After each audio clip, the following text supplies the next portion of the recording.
So, hi, candidate Cole. Thank you so much Hello. for doing an interview with me on behalf of Disability Rights Louisiana and people with disabilities around the state. So what is your assessment of access to healthcare and home and community-based services for people with disabilities in our state? Well, it would be disastrous if we had a Republican governor. Um, it directly reflects all healthcare issues because they're in bed with insurance companies. They're going to cut Medicaid. They're going to be about cutting budgets that are helping the people that we need to be helping most ourselves. I mean, I have always had a burden. I grew up stuttering. Um, I, um, I, and so I think that I'm the perfect candidate to address all of these needs. And what is your plan for implementation? Implementation is I'm going to have somebody specifically over uh, uh, handicap issues in order to fully get a grasp of what's going on and where we need to be going forward. And I deal with it on a day-to-day basis, dealing with the kids.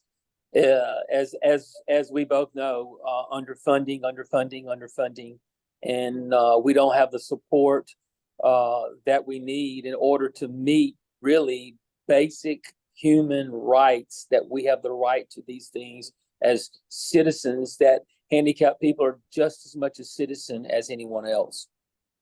Mm-hmm. So, on a similar note, what is your assessment of the mental health care system here in Louisiana? Oh, it's just horrible.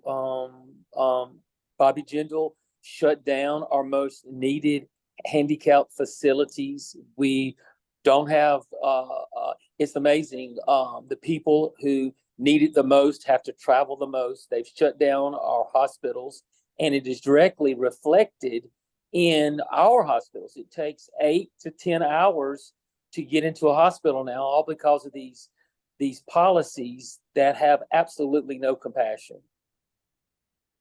Yes. So, do you have any ideas of what you'd like to see done to improve this? Well, I would like to see more.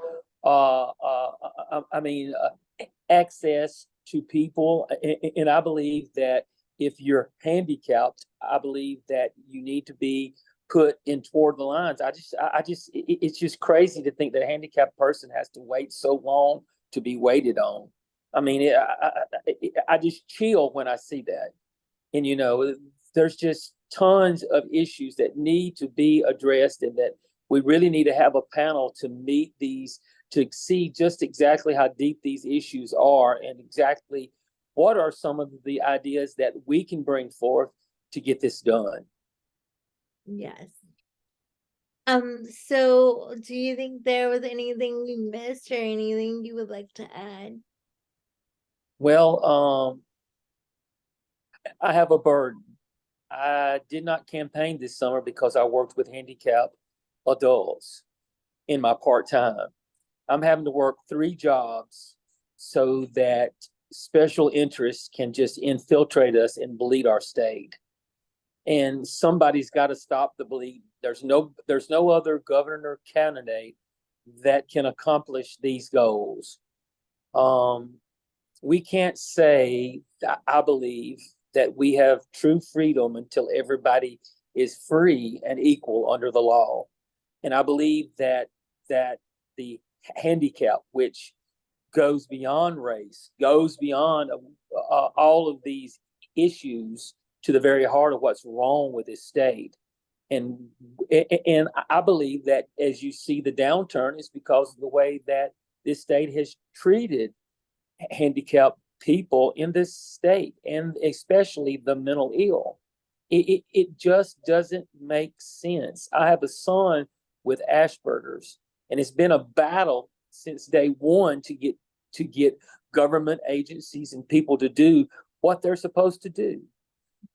I believe all people, and especially our handicapped people, deserve to be treated equally with respect and with compassion.